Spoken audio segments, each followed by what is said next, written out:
말씀 제목 다 같이 보겠습니다. 가만히 있어요. 이런 줄 가지고 말씀을 듣겠습니다. 지난 16일 수요일에 포항에서 지진이 일어났습니다. 아마 예민하신 분들은 지진이 일어나는 것을 아마 감지하셨을 것입니다. 이번에 5.4에 그 지진이 일어났는데 이 지진으로 인하여서 많은 건물들의 외벽과 또 많은 그 기둥들이 무너지거나 또 휘어지는 것을 우리는 잘 보고 알고 있습니다. 이번 지진이 일어난 그 많은 영상이 텔레비전을 통해 공개되었는데 그 중에서 가장 많이 나오는 화면 중에 하나는 포항에 있는 한동대학교의 그 건물의 외벽이 무너지는 그 장면입니다. 학생들이 수업을 하다가 지진이 일어나니까 막 밖으로 뛰쳐나왔는데 나온 지 얼마 되지 않아서 그 학교에 있는 외벽, 붉은 벽돌이 아래로 우르르 떨어지는 그 모습을 아마 여러분들은 기억하고 있을 것입니다. 그 학교에 그 밖에 치장한 빨간 외벽들이 왜 그토록 많이 떨어졌을까?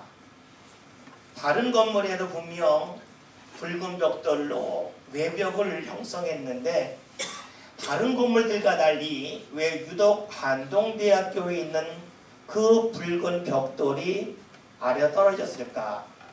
가서 조사를 해보았습니다. 조사해 보았더니 이 붉은 벽돌은 치장용으로 사용하는 것인데 이 벽돌을 벽 위에다가 다시 쌓아 바릅니다. 그런데 이 외벽을 할 때는 반드시 내벽과 연결을 시켜야 됩니다. 그런데 한동대학교에서 이 외벽을 형성할 때에 외벽을 쌓을 때에 내벽과 연결하지 않았다는 것입니다. 자그마한 볼트 몇 개만 박아 놓았으면 내벽과 외벽이 연결이 되어서 지진이 일어났을 때에 그 외벽이 떨어지지 아니할 수 있었는데 볼트 몇 개 박지 않아서 결국 외벽이 아래로 우르르 무너지고 말았습니다. 다시금 외벽을 쌓으려면 많은 시간 또 많은 물질이 들 것입니다. 우리나라의 지난해에 경주에 지진이 일어나고 올해 또 지진이 일어나니까 사람들의 마음속에서 우리나라는 더 이상 지진의 안전지대가 아니라 하는 그런 생각을 다 갖고 있습니다. 그리고 수많은 건물들이 휘어지거나 무너지고 벽이 허물어지는 모습을 보면서 건물을 쌓는 것도 중요하지만 건물을 세우는 것도 중요하지만 건물을 잘 유지하는 것이 더욱더 중요하다는 것을 사람들이 하나하나 깨닫기 시작하고 있습니다.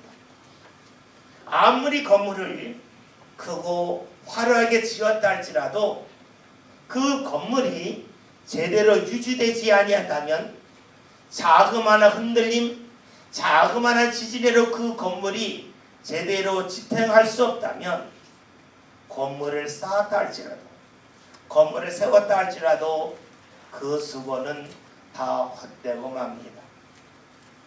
오늘 우리들은 이 건물을 쌓을 때에 건물을 쌓고 세우는 것도 중요하지만 유지하는 것이 더 중요하다 하는 생각을 할 수밖에 없습니다. 그런데 꼭 건물만 그럴까 하는 생각을 해봅니다. 무언가 눈에 보이는 것을 세운다고 할 때에는 신이 납니다. 눈에 보이니까 내가 무언가 한 것처럼 느껴집니다. 그러나 건물을 유지하고 지키는 일에 대해서는 굉장히 작고 하찮게 여기면서 그 일을 간과하면서 지내는 것이 많은 사람들의 모습입니다. 어쩌면 우리 인생도 그럴런지 모릅니다. 우리 인생도 얼마나 우리 인생의 집을 잘 쌓고 세우느냐도 중요하겠지만 쌓고 세워놓은 우리 인생의 집을 얼마나 잘 유지할 수 있는가 하는 것이 더욱더 중요합니다. 한번 몸이 아파본 분들은 느끼는 게 있습니다. 몸이 아파서 병원에 가서 그 몸을 치료하려면 많은 수고를 해야 됩니다. 많은 몸의 고통도 따릅니다. 그리고 많은 비용도 듭니다. 그래서 몸이 회복되었습니다. 회복된 다음에 중요한 것이 무엇입니까? 회복된 내 몸, 내 건강을 유지하는 것이 중요합니다. 몸을 치료하는 것에 비하면 건강을 회복한 후에 그 건강을 유지하는 것은 보다 쉬운 일이지만 그것이 의외로 잘 되지 않습니다. 가족 중에 누가 아프면 가족들이 어떻게 하면 도울까 굉장히 마음을 모읍니다. 그런데 몸이 좀 좋아지고 나면 그 마음을 유지하지 못합니다. 우리 가족이 아픈데 내가 도와야지 하는 그 마음이 어느새 사라지고 맙니다. 유지한다고 하는 것, 내 마음을 그대로 붙잡는다고 하는 것, 그것이 매우 중요한 일임에도 불구하고 잘 되지 않습니다. 하나님과 우리의 관계도 역시 그러합니다. 우리가 하나님 앞에 나와 은혜 받는 일은 굉장히 소중한 일이지만 내가 받은 은혜를 얼마나 잘 유지할 수 있느냐 하는 것이 더욱더 중요합니다. 내가 하나님의 은혜를 아무리 많이 받았다 할지라도 그 은혜를 내가 제대로 유지하지 못하고 다 잃어버리고만 한다면 지진 속에서 무너진 건물처럼 우리의 신앙의 집도 무너진 것과 똑같기 때문입니다. 여러분, 우리가 하나님 앞에 섰을 때에 두 종류의 사람이 있다고 저는 생각합니다. 하나님 앞에 가서 하나님, 제가 이 땅에서 하나님의 이런 은혜 받았습니다 하면서 받은 은혜를 말하는 사람이 있을 겁니다. 또 한 사람은 내가 하나님께 받은 은혜가 이러한 것이라면서 내놓는 사람이 있을 것입니다. 누가 말할까요? 받기는 받았지만 받은 은혜를 유지하지 못하고 잃어버린 사람은 말만 합니다. 그러나 하나님의 은혜를 받고 그 은혜를 놓치지 않고 잘 유지한 사람은 하나님 앞에 갔을 때에 내가 받은 은혜를 내놓으면서 하나님 이런 은혜 주셔서 감사합니다라고 말할 것입니다. 저 우리 믿음의 성도들이 언젠가 다 하나님 앞에 설 텐데 하나님 앞에 서서 입으로 저는 이런 은혜 받았습니다 말하는 데서 멈추지 않고 받은 은혜를 잘 유지하여 그 은혜를 주님 앞에 다시 내어놓을 수 있는 그러한 삶을 살아가시길 바랍니다. 오늘 말씀을 보면 하나님의 은혜 속에 살았던 한 사람의 고백이 나옵니다. 그 사람이 바로 바울입니다. 바울이 오늘 말씀을 봤더니 이렇게 고백하고 나오고 있어요. 11절에 있는 말씀을 함께 보겠습니다. 다 같이 봅니다. 내가 이 복음을 위하여 선포자와 사도와 교사로 세움을 입노라. 아멘. 바울의 고백입니다. 주님이 자신을 세워주셨다는 겁니다. 선포자로 세워주셨고 사도로 세워주셨고 교사로 세워주셨다고 고백을 합니다. 하나님이 자신의 믿음의 집을 세워줬다고 그는 고백하고 있습니다. 바울은 알고 있습니다. 자신은 선포자가 될 수도 없고 사도가 될 수도 없고 교사가 될 수 없는 사람임을 압니다. 왜냐하면 그는 예수님을 믿는 사람을 철저하게 핍박하면서 많은 사람을 오게 가두고 죽이는 일에 앞장섰기 때문입니다. 자신의 모습만 본다면 도저히 선포자가 될 수 없습니다. 사도가 될 수 없습니다. 교사가 될 수 없습니다. 그러나 하나님이 그에게 은혜를 주셔서 자격이 없지만 그에게 선포자로서 사도로서 그리고 교사로서 그 일을 감당하도록 도와주셨습니다. 그러니 바울은 내 삶은 하나님의 은혜다라고 고백할 수밖에 없습니다. 이렇게 하나님이 주시는 은혜 가운데 살았던 바울은 열심히 주의를 합니다. 여러분 생각해 봅시다. 하나님이 세워주셨습니다. 그렇다면 우리는 어떤 마음을 가질 수 있겠습니까? 하나님이 세우셨으면 어려움이 없어야 됩니다. 하나님이 세우셨으면 안전해야 됩니다. 하나님이 세우셨으면 하는 일이 잘 돼야 됩니다. 오늘날 수많은 사람들이 교회 나오면서 가장 원하는 것이 무엇입니까? 하나님이 나와 함께 하심을 통하여 내가 하는 일이 잘 되기를 바란다. 이 마음이 제일 큽니다. 내가 하는 일이 잘 되고 내 자녀가 무엇을 하든지 간에 앞길이 확 열려지고 물질에 어려움도 없고 이런 것을 생각합니다. 수많은 이들이 하나님이 세우신다면 전혀 어려움이 없는 삶, 안전한 삶, 여유 있는 삶 살 거라고 기대를 합니다. 정말로 그럴까요? 오늘 말씀을 보면 바울이 주님의 세워주시는 삶을 살아나가면서 어떤 일을 경험했는지 이렇게 고백을 합니다. 12절 함께 보겠습니다. 같이 했습니다. 이로 말미암아 내가 또 이 고난을 받되 부끄러워하지 아니함은 내가 믿는 자를 내가 알고 또한 내가 부탁한 것을 그날까지 하나님이 지키실 줄을 확신함이라. 아멘. 바울의 고백이 뭡니까? 자신이 주의를 하는데 고난을 받았다는 겁니다. 하나님이 세우셔서 하나님 일을 하는데 삶에 고난이 있었다고 고백합니다. 고난은 어려움입니다. 자신의 삶이 막 흔들렸다는 것입니다. 주의를 할 때에 그를 따르는 사람도 많았겠지만 그에게 등을 돌리는 사람도 적지 않았습니다. 그를 모함하는 사람도 많았습니다. 바울은 늘 하나님 앞에 내가 주일에 열심을 다함이라는 고백을 했지만 그의 삶 가운데는 여전히 흔들림이 있습니다. 어려움이 있습니다. 생각해보면 우리는 예수 믿으면 어려움이 없을 거라고 생각하지만 예수님 함께해도 우리 삶 가운데 어려움이 있음을 예수님을 통하여 분명히 잘 알고 있습니다. 마가복음 4장을 보면 예수님께서 어느 날 제자들에게 야 우리가 저편을 건너가자. 예수님이 방향을 알려주셨습니다. 제자들과 함께 그 배에 오르셨습니다. 제자들은 예수님의 말씀에 따라서 예수님이 원하시는 방향을 향하여 예수님과 함께 배를 탔습니다. 그런데 그 배가 바다를 건널 때에 어떤 일이 일어났습니까? 제자들이 도저히 감당할 수 없는 거센 풍랑이 있었습니다. 주님이 함께하지만 그 자리에 어려움이 있습니다.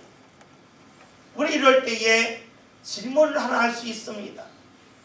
바울이 어려움을 당한 이유는 주의 일을 했기 때문입니다.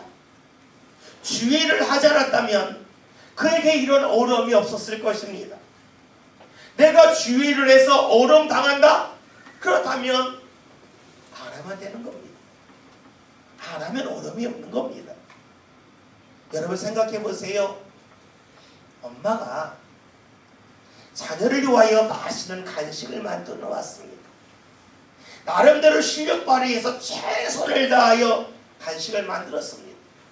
자녀가 사는 말이 짜요. 아니 이게 왜 이렇게 만들었어요? 이야기를 합니다. 어떤 마음 듭니까? 내가 너를 위해 만들었는데 네가 불평을 해? 아니 다음부터 안 만들면 만들지 뭐. 안 만들면 소리 들을 게 없어요. 이런 일이 반복되면 어떻게 됩니까? 간식 안 만듭니다. 내가 너를 위하여 만들었는데 네가 불평을 해? 안 만들어? 그러면 속 편한 겁니다. 간혹가다 남편들이 아내 돕는다고 열심히 집안 청소할 때가 있어요. 아내가 와서 하는 이야기가 이게 청소인데 이게 뭐예요, 이게 뭐예요? 그럴 때가 있어요. 어떤 마음 듭니까? 안 하고 말지 뭐. 안 하면 그런 소리 안 듣는데, 안 하면 싫은 소리 안 듣는데 내가 해서 왜 소리 듣나? 나 안 해. 이런 마음 같지 않습니까? 생각해 보십시오. 바울이 주의를 하지 않는다면 그는 고난받을 이유가 전혀 없습니다. 그가 고난받는 이유는 주의 일을 했기 때문입니다. 이렇다면 우리가 생각할 때에 주의 일을 할 필요가 없습니다. 안 하면 편합니다. 안 하면 아무 소리 듣지 않습니다. 교회 역시 마찬가지. 교회에서 열심히 주의를 하면 소리 듣습니다. 잘한다, 못한다 소리 듣습니다. 소리 안 듣는 가장 좋은 방법이 뭡니까? 안 하면 됩니다. 안 하면 아무 소리 듣지 않습니다. 어려움이 없습니다. 마음이 상할 일, 마음이 흔들릴 일, 내 마음속에 지진이 전혀 나타나지 않습니다. 안 하면 되죠.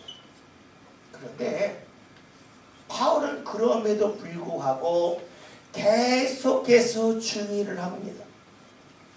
주의를 하기 때문에 어려움 당하면 안 하면 어렵지 않을 텐데 그는 계속해서 주의를 했습니다.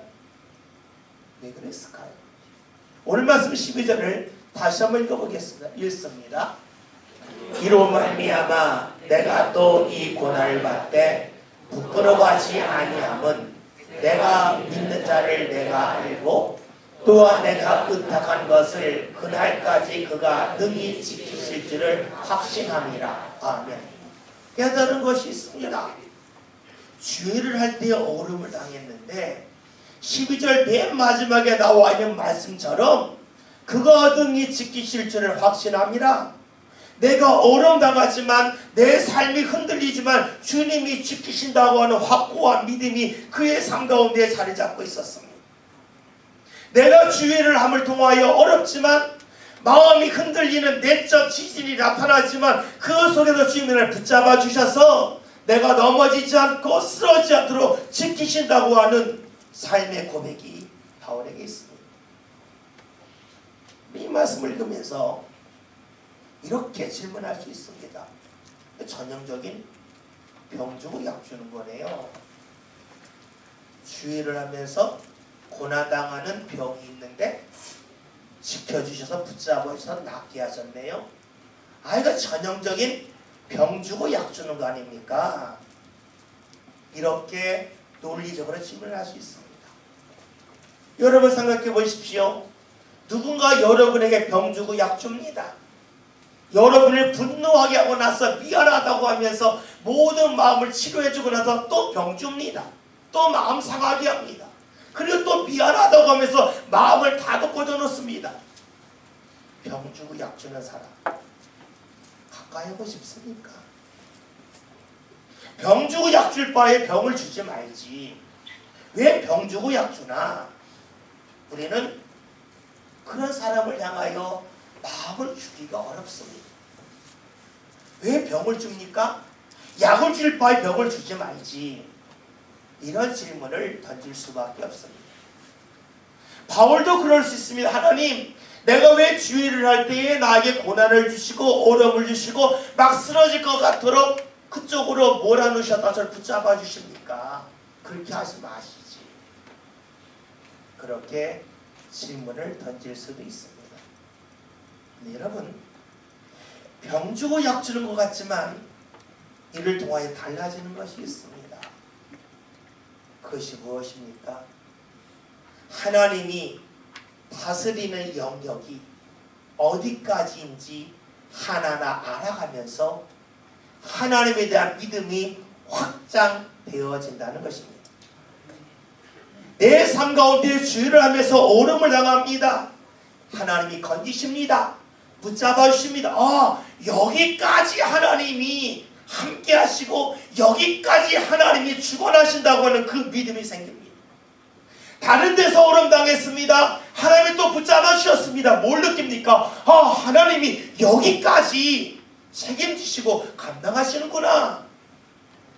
하나님에 대한 믿음이 머리에서 삶으로 내려오며 그 영역이 확장되어집니다. 제가 우리 아이들이 어렸을 때에 한 일이 있습니다. 그것은 놀이동산에 자주 데려간 것이었습니다. 제가 학원은 보내지 않았지만 그래 애들하고 뭐 같이 낼 수 있을까 놀이동산에 자주 갔어요. 놀이동산에 갔는데 사실 저는 청년 때 가본 적이 없으니까 사실 제가 더 신나더라고요. 애들과 제가 더 신났어요. 맨 처음에 놀이동산 가서 놀이기를 탔는데 너무너무 무서운 거예요. 뭐 애들 앞에 표를 낼 수는 없고 그러니까 앞에 꽉 붙잡고 있으면 집에 오면 어깨가 아프고 막 난리가 납니다. 몇 번 가봤더니 자신감이 붙더라고요. 아, 안 떨어진다. 안 떨어진다. 자신감이 붙더라고요. 그 자신감이 붙으니까 어떤 일이 생기냐면 새로운 놀이기구 왔는데요. 겁이 하나도 안 나요. 열차인데 막 돌아가는 열차 있지 않습니까? 그거 타는데요. 눈 뜨고 타요. 처음 타도 안전해. 눈 뜨고 타더라고요. 매일 처음에 했을 때 겁이 나가지고 어깨가 막 근육통일처럼 꽉 붙잡았는데 몇 번 타니까 괜찮아. 새로운 거 타고 처음 나온 놀이기구 타는 이거 타도 괜찮아. 눈 뜨고 웃으면서 탔어요. 참 느낀 게 있어요. 하나님이 지키심 이런 거구나. 맨 처음에 내가 무섭고 떨려요. 그러나 하나님이 지키시는 은혜가 반복되고 그 영역이 확대되면 확대될수록 오름이 오면 괜찮아. 하나님이 지키실 거야. 이 자리도 하나님이 지키시는 영역이야 그 믿음이 생기지 않겠습니까? 우리는 병 주고 약 준다고 하는 생각을 갖고 하나님을 대하면 하나님이 원망스럽습니다. 나를 가지고 장난치는 것 같습니다. 나를 조롱하는 것처럼 보입니다. 그러나 하나님이 우리에게 원하시는 것이 무엇입니까? 병 주고 약 주는 그런 일, 내 마음이 흔들리는 지진 속에서 나를 붙잡아주는 경험케 하시면서 하나님에 대한 믿음을 확장시키고 있습니다. 우리는 언젠가는 이 세상을 다 떠나서 죽을 겁니다. 하나님 앞에 설 겁니다. 근데 여러분, 하나님이 나를 붙잡아 주시는 고난 속에서 나를 붙잡아 주시는 병을 주신 것 같은데 하나님은 반드시 치료하는 약을 주시는 그 하나님을 경험한 사람? 죽음 앞에서 어떻게 하겠습니까? 이 자리도 하나님의 영역이에요. 이 자리에서도 하나님을 지키셔 하는 확고한 믿음 같지 않겠습니까? 하나님이 우리에게 원하시는 것은 우리를 조롱하는 것이 아닙니다. 우리로 하여금 하나님에 대한 믿음이 확고해져서 삶이 흔들리는 그 자리에서도 우리의 믿음이 그대로 있기를 주께서 원하고 계십니다. 오늘 우리 삶 가운데 원하지 않는 수많은 흔들림이 있습니다. 그것이 내 건강의 아픔으로 오는 흔들림이 있을 수도 있습니다. 때로 나와 가까웠던 사람이 나의 마음을 서운하게 하여서 내 마음이 흔들리고 삶이 흔들릴 수도 있습니다. 때로는 내가 하는 일이 잘 되지 않아서 경제적인 어려움 때문에 내 삶이 흔들릴 수 있습니다. 그런데 하나님을 만난 사람은 그 흔들림 속에서도 믿음이 자리를 지키고 있습니다. 믿음이 자리를 지킨다고 하면 다른 말로 무엇을 말합니까? 믿음 있는 곳에 주의 은혜가 있습니다. 믿음이 깨어졌다면 그 믿음의 그릇에 담겨져 있는 은혜는 사방으로 흩어지고 맙니다. 믿음의 그릇이 깨어지지 않는다. 믿음의 그릇이 기울어지지 아니하면 그 속에 있는 주의 은혜는 여전히 내 삶 가운데 나타날 수밖에 없습니다. 오늘 주님이 원하시는 것은 우리의 믿음이 흔들리지 않고 그대로 있기를 원하는 것입니다. 그렇다면 내 믿음이 흔들리지 않고 그대로 있는 것 어떻게 가능할까요? 바울은 자신이 받았던 주의 은혜를 통하여서 자신을 따르는 디모데에게 그 방법을 알려줍니다. 그 방법은 이것입니다. 13절 14절 읽습니다. 너는 그리스도 예수 안에 있는 믿음과 사랑으로서 내게 들은 바 바른 말을 본받아 지키고 우리 안에 거하시는 성령으로 말미암아 네게 부탁한 아름다운 것을 지키라. 아멘. 13절 14절에 나와 있는 같은 말씀이 있습니다. 말씀을 지키라 하는 것입니다. 믿음이 기울어지거나 믿음이 그렇게 깨어지지 않는 방법은 단 하나입니다. 말씀을 지킴에 있습니다. 믿음은 내가 노력해서 지켜지는 것이 아닙니다. 하나님의 말씀을 지킴을 통하여서 우리는 하나님이 주시는 그 믿음을 계속해서 유지해 나갈 수가 있습니다. 한동대학교에서 외벽이 무너진 이유는 외벽과 내벽 사이에 볼트로 연결하지 않았기 때문입니다. 만약에 볼트를 촘촘히 막았다면 이보다 더 강력한 지진이 일어났다 할지라도 외벽은 무너지지 않습니다. 볼트가 없기 때문에 무너졌습니다.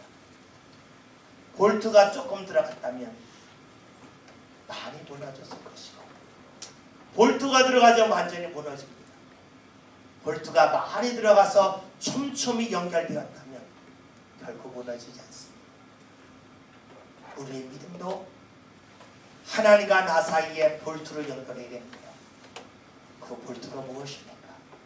바로 주의 말씀을 지키는 것입니다. 때로는 주의 말씀이 내게 버거울 수도 있습니다. 때로는 주의 말씀을 지키며 쓸쓸하고 외로울 수도 있습니다.